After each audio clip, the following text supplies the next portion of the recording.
La promesse d'un site web gratuit, c'est vrai que c'est séduisant, surtout quand on démarre une activité.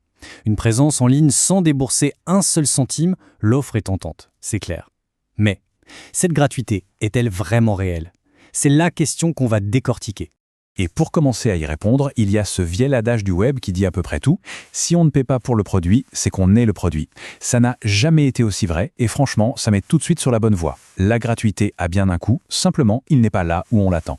Alors plongeons dans cette illusion du gratuit. Il est temps de décrypter le modèle économique qui se cache derrière cette offre si alléchante.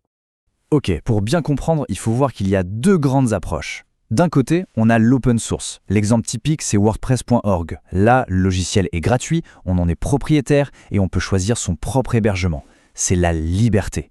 Et de l'autre côté, il y a ces plateformes propriétaires. Elles proposent une solution soi-disant clé en main, mais en réalité, c'est un produit d'appel. Un simple entonnoir pour amener les utilisateurs petit à petit vers des abonnements payants. Et le but final de tout ça pour ces plateformes, c'est ce qu'on appelle le verrouillage propriétaire. L'idée est simple en fait, rendre le départ si compliqué, si coûteux, que la seule option qui semble viable, c'est de payer pour les forfaits plus chers. Ce n'est pas une évolution logique, c'est un véritable piège technique.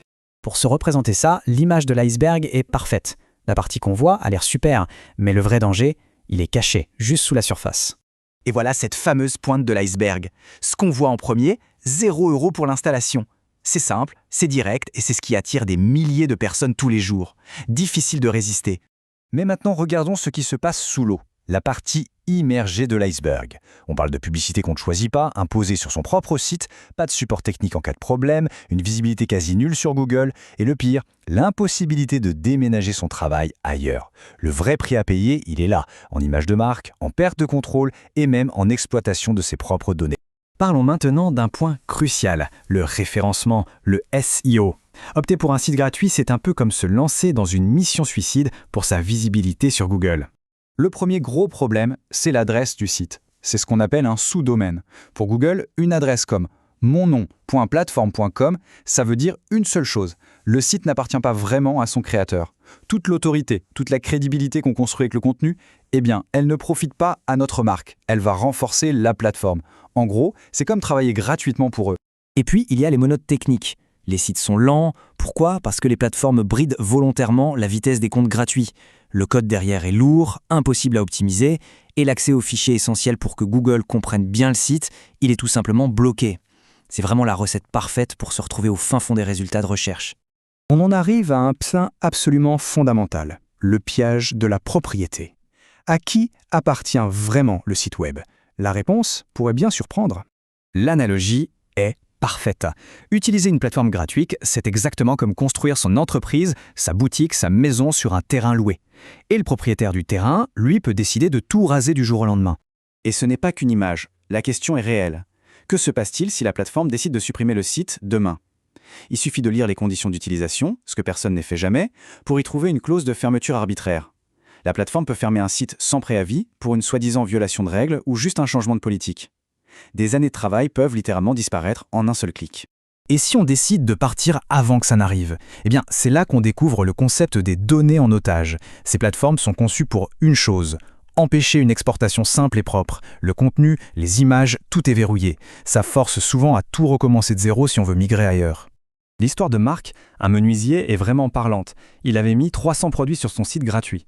Le jour où il a voulu partir, il a découvert qu'il ne pouvait rien exporter. Rien. Il a dû payer un développeur 2500 € pour récupérer manuellement ses propres données. C'est 5 fois ce qu'un site professionnel lui aurait coûté au départ. C'est là qu'on voit le coût réel du gratuit.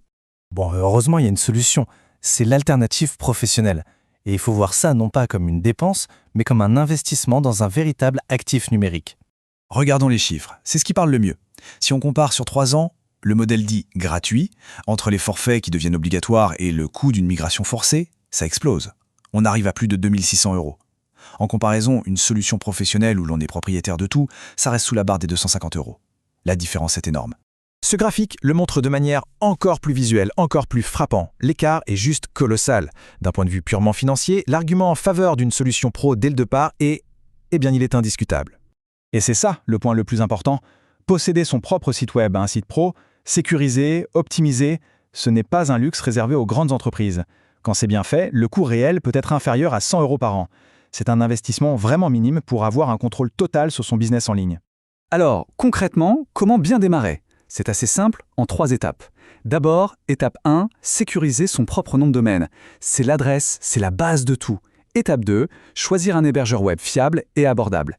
Et enfin, étape 3, y installer un système de gestion de contenu open source comme wordpress.org. Avec ça, on a le contrôle total. Finalement, la vraie question à se poser est la suivante. Est-ce que son site web est un actif qu'on est en train de construire, quelque chose qui prend de la valeur avec le temps, ou est-ce que c'est un passif qu'on loue, qui coûte de plus en plus cher et sur lequel on n'a aucun contrôle? Le choix stratégique y semble assez évident.